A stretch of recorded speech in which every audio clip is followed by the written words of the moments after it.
How to delete Zoom account. Hi everyone, welcome to this tutorial. In this tutorial, I will show you how you can delete your Zoom account. Alright. So what do you do first? The first step is to log in into your Zoom account.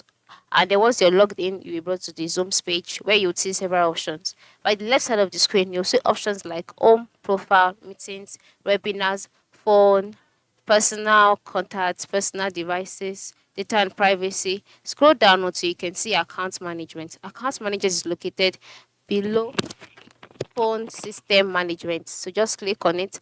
After clicking on account management, you see account profile and the report.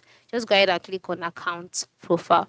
So once you click on account profile, you go to the account profiles page. You would see basic information, and then by the time you scroll down, you'll see other options, and then finally you see terminate my account. So once you see it, click on it. Once you click on it, you'll be taken to another page. Follow the on-screen instructions, and from there you'll be directed on how you can delete your account. So that's how it works. That's how you can delete your account on Zoom. Thanks for watching and have a nice day.